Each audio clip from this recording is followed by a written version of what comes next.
Carta aos Hebreus, capítulo 3, versículo 7 em diante.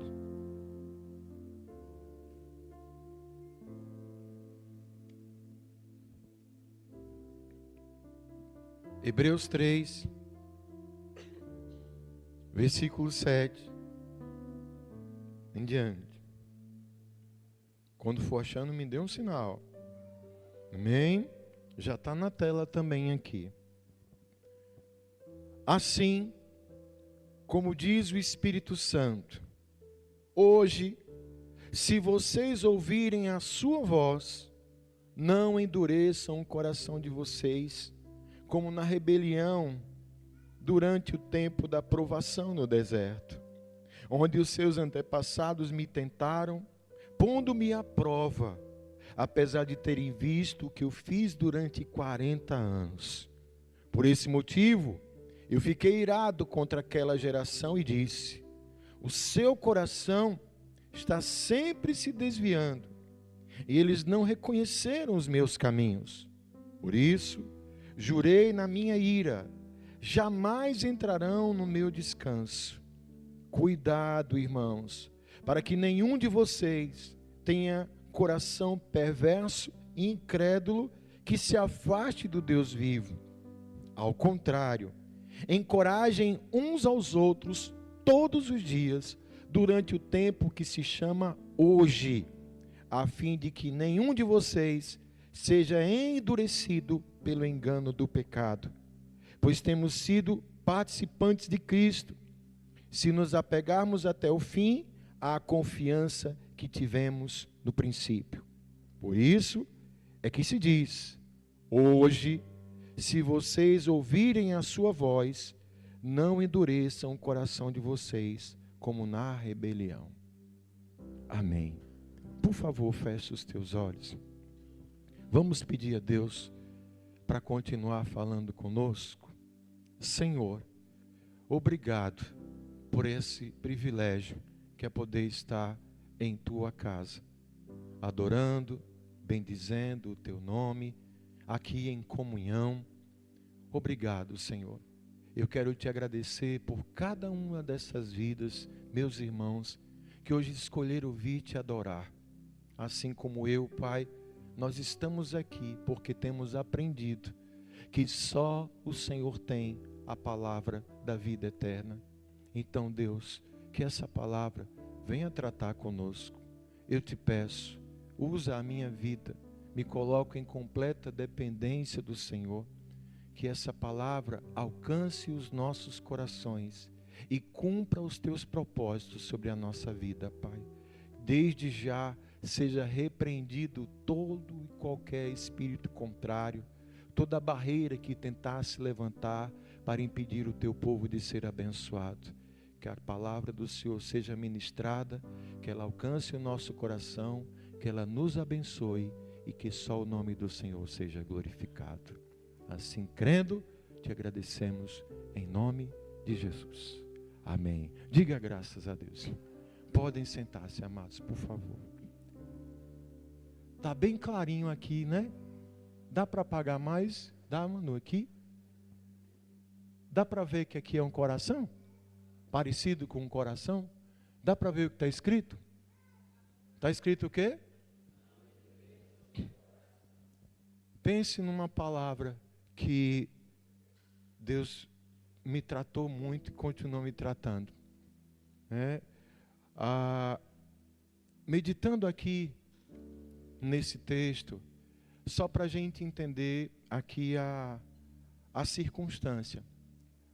A carta aos Hebreus, ela é atribuída, mas muitos teólogos defendem que ela foi escrita pelo apóstolo Paulo, porque ela é uma das cartas no Novo Testamento que não tem o autor, mas pelos estudos, pela dinâmica da linguagem, atribui-se a Paulo. Mas a gente sabe que o grande autor da Bíblia é quem? Isso, Deus através do Espírito Santo usando pessoas. Então o Espírito Santo trata aqui. E essa carta aos Hebreus, ela tem uma missão aqui. até pelo título, aos Hebreus. Esse termo hebreu, ele vem do Antigo Testamento, que era como o povo de Deus era conhecido antes de se tornar povo, nação, hoje Israel. A palavra hebreu significa, vamos dizer assim, tem o significado de nômade, pessoas sem território, pessoas que não têm lugar. Então, aos Hebreus. E os hebreus, que depois se tornaram uma nação, a nação de Israel, e o Senhor fez uma aliança com Israel, e através dessa aliança com Israel, que começou lá com Abraão, ele diz que em ti serão benditas todas as famílias da terra. Você está nesse bolo aí. Deus quer te abençoar, né? E Deus, ele foi começando a tratar a partir de Israel, e como base desse tratamento, ele estabeleceu primeiro a lei, os princípios da lei, como o caminho para se relacionar com Deus. No início, era através da lei, da obediência aos mandamentos. Quando é o Novo Testamento, vem a segunda fase do plano de Deus, porque o interesse de Deus sempre foi o bem dos seus filhos e salvar os seus filhos. A vontade de Deus é de que nenhum dos seus filhos se perca. E aí, com Jesus, a nova aliança, ele vem cumprir a antiga, ele vem cumprir a lei, ele veio estabelecer ali os princípios da lei, só que muitos aqui do povo, eles não receberam muito bem essa novidade, eles não aceitavam. Então, essencialmente em Hebreus, o autor quer destacar a obediência de Jesus, a soberania de Jesus, a supremacia de Jesus, colocando Jesus como o sumo sacerdote, aquele que viria para fazer o sacrifício definitivo e salvar o povo. Então Hebreus trata disso. Mas o que é que se percebia? O povo estava endurecendo o coração, no sentido de não receber. Parte do povo não recebia, parte do povo não estava conseguindo compreender, parte do povo não estava conseguindo aceitar. E o mais interessante é que tudo isso ainda, de muitas maneiras, continua acontecendo nos nossos dias. Deus continua falando, Deus sempre fala. Aliás, é injustamente também em Hebreus, que é o versículo base da igreja do Evangelho Quadrangular, Hebreus 13, diz que Jesus Cristo é o mesmo e será para sempre, está lá em Hebreus. Então continua a proposta dele estabelecer o seu princípio, mas ele diz aqui, remetendo a uma frase que Moisés fala lá no livro do Êxodo: se vocês ouvirem a voz do Senhor, não endureça o seu coração. Como no dia da rebelião lá no deserto, que aconteceu, acho que a maioria já sabe. Deus tira o povo do Egito, da escravidão do Egito, e vai conduzir esse povo para a terra prometida. Só que durante a trajetória, o que é que mais acontecia ali no meio daquele povo? O povo endurecia o seu coração. Era reclamação, era murmuração, era incredulidade, era querendo voltar. E por conta desse coração endurecido, ele diz aqui, muitos se desviaram. E detalhe, gente, isso despertou a ira de Deus, a ponto de que todos aqueles que lá no deserto endureceram o coração, infelizmente, não conseguiram alcançar a terra prometida. Você entende que Deus não queria fazer isso? Eu entendo. Deus queria e quer abençoar todos. Deus quer o teu bem. Deus quer a tua felicidade. Quer abençoar você. Ele tem promessas de bênçãos para a tua vida. E para tudo isso se cumprir, Ele tem um direcionamento que vem através da sua palavra. Mas eu preciso tomar cuidado para não endurecer o coração. É disso que se trata. Tem imagem aí de um coração aí de pedra e tudo. Só para a gente entender melhor esse contexto de coração. Pode passar aí, Manu. Definição de coração segundo a Bíblia. Na Bíblia, o coração, ele é conhecido, está aqui, eu tenho aqui a minha cola aqui. Iev em hebraico e cardia em grego. Ele não representa apenas o órgão físico ou a sede exclusiva das emoções. Ele é descrito como um centro de controle e essência do ser humano, abrangendo a totalidade da mente, emoções, vontade e moralidade. Então, coração não tem a ver com esse músculo que bate aqui, mas o coração tem a ver com nossa mente, que na verdade é o que comanda, centro das decisões, o centro da nossa vontade, os nossos desejos, a maneira como a gente vê e interpreta a vida, a maneira como a gente tem o discernimento nas coisas, tudo é a cabeça, que aqui a Bíblia chama de coração. E sabe, e segundo isso, aí ele vai dizendo, o que é que vai provocar esse endurecimento de coração? Porque se você, de repente a gente fala assim, pastor, graças a Deus aqui está todo mundo bem, não está? Pergunta, irmão, só para certificar, você está bem? Está bem mesmo? Né? Pronto, vamos crer que sim. O nosso desafio é não permitir que o nosso coração então endureça. É entender o que é que pode causar isso, qual é a dificuldade. Porque veja, quando a gente olha, de novo eu trago o exemplo do povo de Israel quando saiu do Egito. Quem conhece essa história? Irmãos, o povo foi literalmente resgatado pela mão de Deus. O Senhor mandou 10 pragas sobre o Egito, o povo foi poupado, eles saíram, eles viram, gente, eles viram todas as pragas acontecendo. Aquele povo assistiu uma nuvem cobrindo eles sobre o deserto, e de noite essa nuvem virava uma coluna de fogo para iluminar e aquecer eles.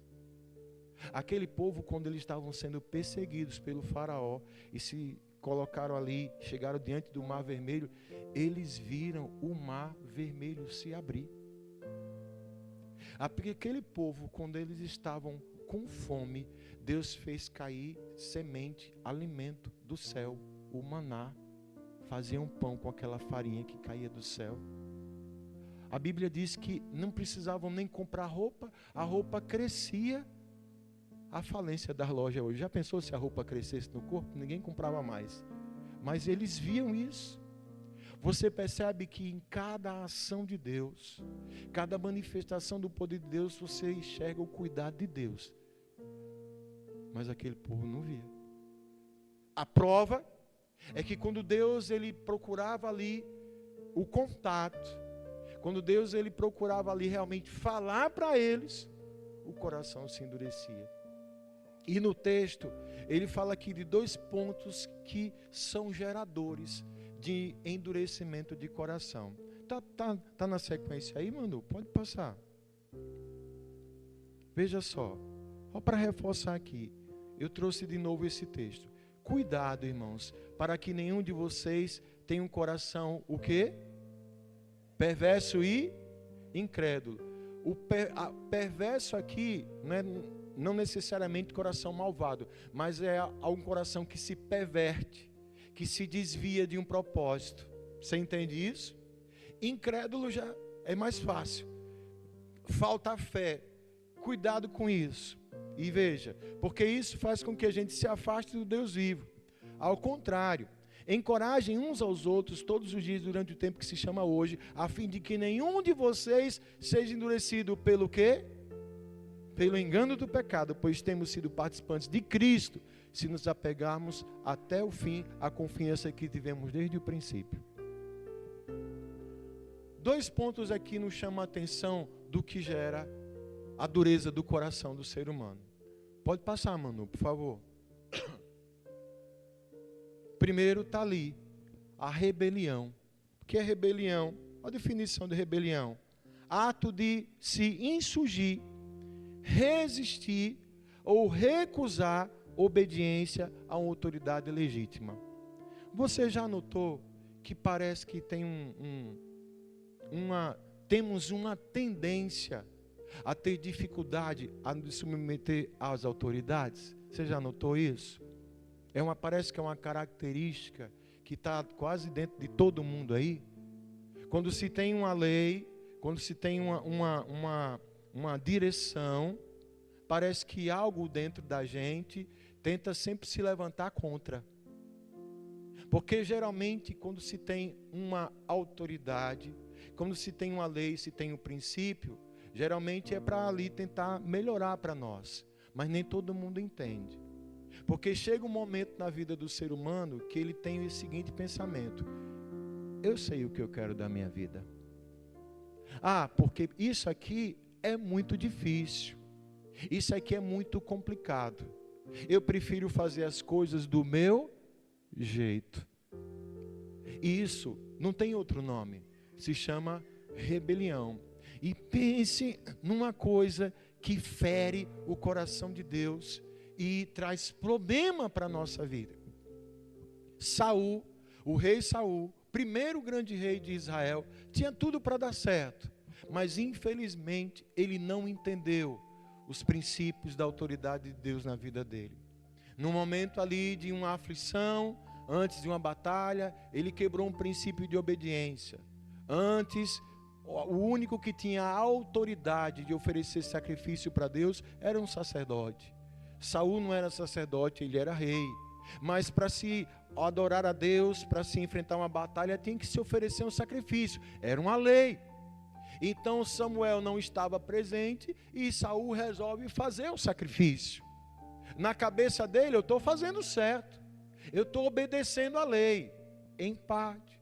Quando ele faz isso, Samuel aparece e diz: Saul, o que foi que você fez?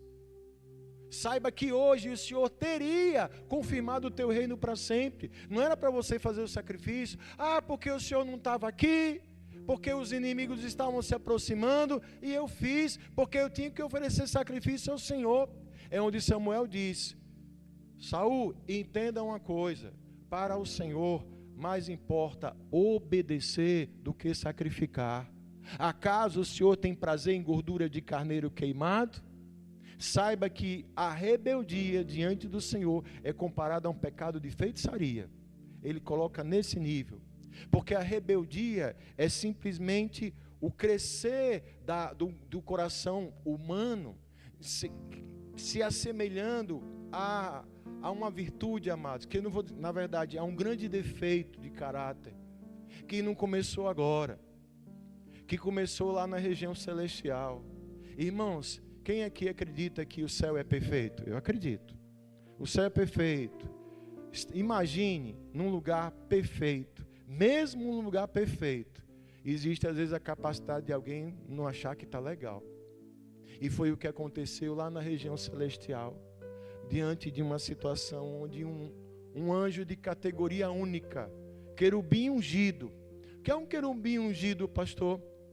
Nas regiões celestiais, a mais alta patente, ali depois de Deus no céu, a mais alta patente celestial. Querubim ungido, ministro de louvor dos céus, aferidor de medida, exemplo de perfeição, exemplo de beleza. Esse era Lúcifer, nome que significa anjo de luz, iluminado.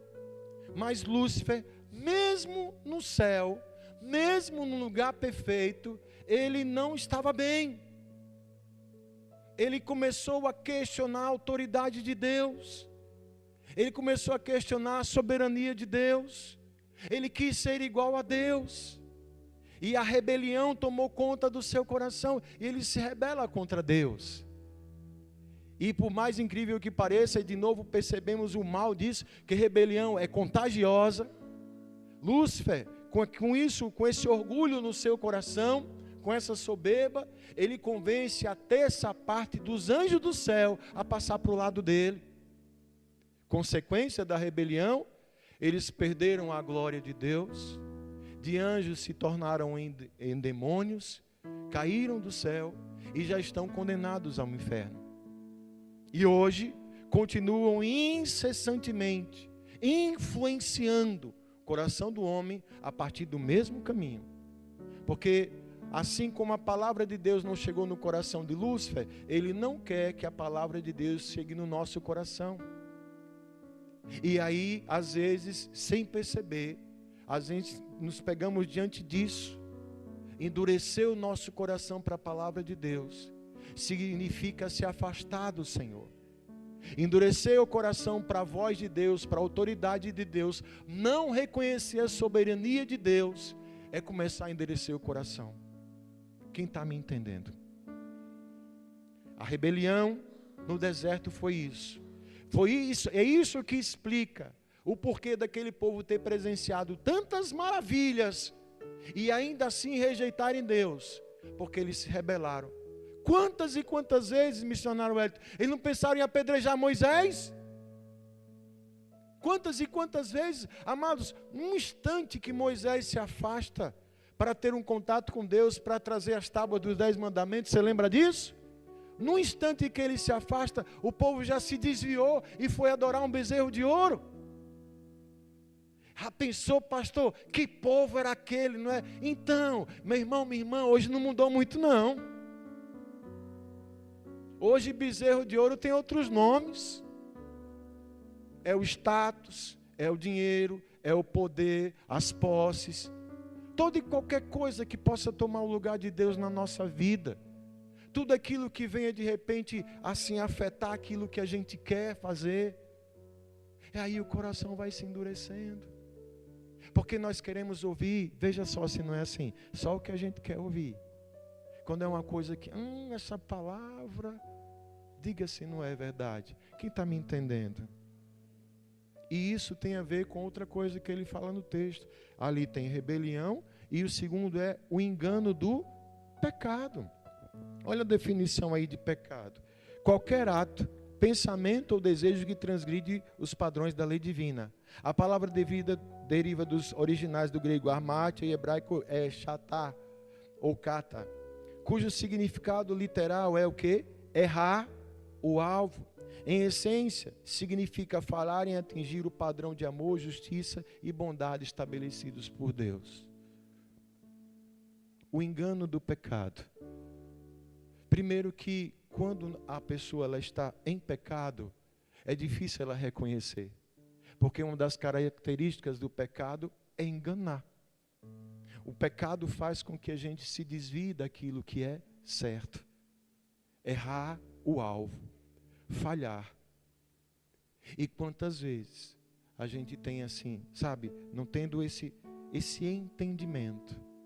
E quantas vezes o engano do pecado, ele tem endurecido o coração do homem. Quem está me entendendo? De verdade, dá um glória a Deus aí, só para eu saber. Sabe, a pessoa às vezes tem essa questão de, mas pastor, olha, irmãos, Deus nos ama demais. E Ele está falando com a gente hoje. E essa palavra, escute, é uma palavra de encorajamento. Eu estou aqui no nome de Jesus trazendo essa palavra para a minha vida e para a sua vida, para dizer, meu irmão, minha irmã, Deus nos ama demais. E a gente precisa tomar cuidado para quando a gente ouvir Ele, não endurecer o nosso coração. E se o coração está endurecido, de repente a gente não perceba isso, é porque o pecado de repente está nos enganando. Põe aí o próximo slide aí, por favor. Um dos maiores perigos na nossa vida é acharmos que estamos certos. O maior perigo que a gente pode estar passando é a gente achar que está certo. Porque quando eu acho que eu estou certo, por que eu vou mudar se eu estou certo? Quando eu acho que que está tudo bem na minha vida, o que eu preciso fazer se eu já estou certo? Você entende isso? Isso se chama engano do pecado. Eu estou errando o caminho. Eu estou indo por um caminho que não é o do Senhor. Eu estou querendo viver do meu jeito. Eu estou querendo viver da minha forma. E hoje, mais do que nunca, amados, tem tanta gente cheia de razão e cheia da verdade. Todo mundo tem uma resposta pronta. Todo mundo aí sabe de tudo. Não, amados. O pecado tem cegado, o pecado tem enganado, o pecado tem cegado o entendimento e endurecido os corações. Tanto que hoje as coisas erradas estão se normalizando, irmãos. Lá fora, com o Senhor não. Com o Senhor não. Tudo está se relativizando, é um engano, amados. Faça o que está no teu coração. Como a gente tem que tomar cuidado com essa frase. Nem sempre, irmãos. Nem sempre. Se o coração estiver enganado. Não é o que diz aí a referência? Está pequenininho, mas eu leio para você. Assim diz o Senhor em Jeremias 17:5. Maldito é o homem que confia nos homens, que faz da humanidade mortal a sua força, mas cujo coração se afasta do Senhor. Ele será como um arbusto no deserto, não verá quando vier algum bem, habitará nos lugares áridos do deserto e em uma terra salgada onde não vive ninguém.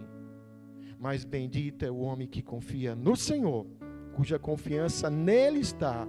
Ele será como uma árvore plantada junto às águas e que estende suas raízes para o ribeiro.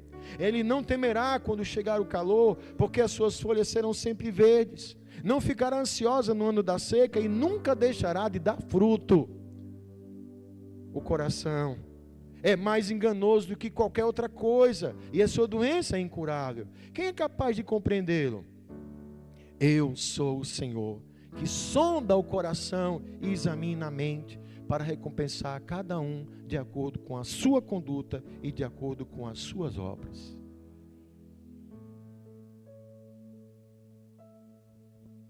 Pense, você entende isso aqui? Maldito é o homem que confia no homem. Entenda, esse texto não está dizendo assim, eu não vou confiar em ninguém na minha vida. Não, é algo aplicado a si mesmo. Maldição é o contrário, é o antônimo de bênção. Amaldiçoado é um não abençoado, é um mal. Então o mal pode vir na minha vida quando eu coloco toda a confiança em mim. Eu acho que eu estou certo, eu acho que eu tenho uma razão, eu acho que as coisas precisam e vão ser do meu jeito, e tudo se resolve na força do meu braço. Ele diz que esse tipo de postura faz com que o coração se afaste do Senhor. É como se Deus dissesse assim, então é na tua força, então tá. E aí o homem se afasta. E ele diz que esse tipo de atitude compara uma árvore que é plantada no meio do deserto. Não reconhece quando vem o bem, vai ficar só, lugares áridos, escassez. Porque é isso que o engano traz. Uma ilusão de controle, uma ilusão de domínio. Confiar em si mesmo tão somente, amados, é um risco, é isso que ele está dizendo. Mas bendito ou abençoado é aquele que está com a sua confiança no Senhor. Aquele que confia no Senhor é uma árvore plantada junto a um ribeiro, a um rio. Vai ter nutrição, vai ter ali o alimento. As suas folhas não vão secar, porque vão estar sempre verdes. Vai dar sempre fruto, vai produzir, vai crescer. Ele reforça tudo isso aqui. Aí ele reforça dizendo, enganoso é o coração. Quem pode curar-o dessa doença?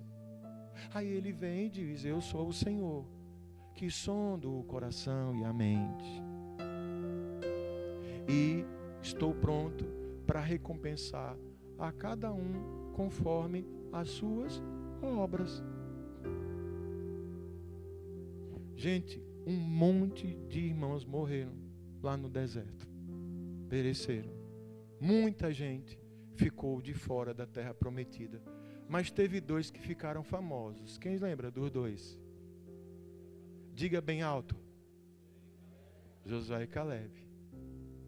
Foram os únicos que não endureceram o coração e conseguiram alcançar a terra prometida. Você consegue entender isso? Quem acha que está certo, nunca muda.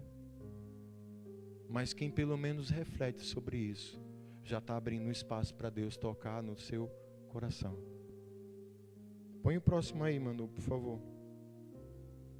Quem é humilde para rever os seus conceitos e se entrega para Deus, encontra vida de verdade e salvação de alma. Quem é humilde para rever seus conceitos e se entrega para Deus, encontra vida de verdade e salvação de alma.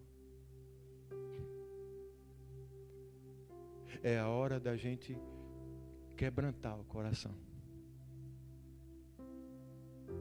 Deus falando e a gente ouvindo a voz, não endurecendo o coração. Essa palavra está tratando você? Está tratando comigo também. Eu até chorei. Senhor, que essa palavra me alcance e alcance os meus irmãos. Porque tudo que o Senhor quer é falar conosco e nos abençoar. Que o nosso coração não se endureça. Então, se eu tenho essa humildade, aí eu vou entender essa passagem que Deus fala usando Isaías. Busquem o Senhor enquanto é possível achá-lo. Clamem por Ele enquanto Ele está perto. Que o ímpio abandone o seu caminho e o homem mau os seus pensamentos. Deixa eu parar aqui. Eu já falei aqui algumas vezes, mas de repente alguém perdeu. Você sabe o que é ímpio? Ímpio. Uns ímpios. Você vê muito isso na Bíblia. Ímpio, o significado de impiedade é insensibilidade à voz de Deus. Um ímpio é aquele que simplesmente não abre o coração para Deus e, consequentemente, ele não alcança aquilo que Deus tem, porque ele conscientemente ele não quer.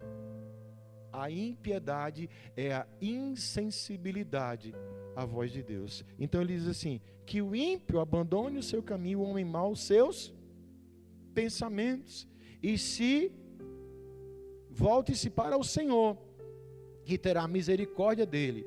Volte-se para o nosso Deus, pois Ele dá de bom grado o seu perdão. Glória a Deus. Porque os meus pensamentos não são os pensamentos de vocês, nem os seus caminhos são os meus caminhos, declara o Senhor. Como os céus são mais altos do que a terra, assim os meus caminhos são mais altos do que os seus caminhos, e os meus pensamentos mais altos do que os seus pensamentos. Demais. É Deus dizendo, rapaz, presta atenção, enquanto você tem a oportunidade, busque a Deus. Abre esse coração, deixa Deus tratar com a sua vida. Escute o que Deus tem para você, reveja isso. É o meu jeito. Deus sabe do teu jeito, e Ele veio para dar jeito no nosso jeito. Porque o homem do seu jeito se condena, mas o homem que recebe o jeito de Deus se conserta. Só que eu tenho que ser sensível a isso. Por que muitas pessoas não mudam? Porque o coração está duro. Por que o milagre não acontece? Porque o coração está endurecido. Não clama, não busca ajuda, não reconhece, não se entrega a Deus. Eu quero encerrar com uma promessa de Deus. Põe aí, Manu. Ezequiel 36, 26 e 27. Eu lhes darei um coração novo e porei um espírito novo no interior de vocês. Tirarei de vocês o coração de pedra e em troca darei um coração de carne. Porei o meu espírito no interior de vocês e os levarei a agir segundo os meus estatutos e obedecer fielmente às minhas ordenanças. Você crê? Você crê nisso?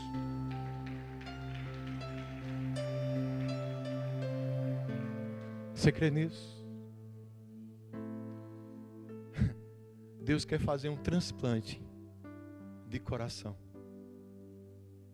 Agora é só se a gente crer e se a gente deixar que Ele faça isso.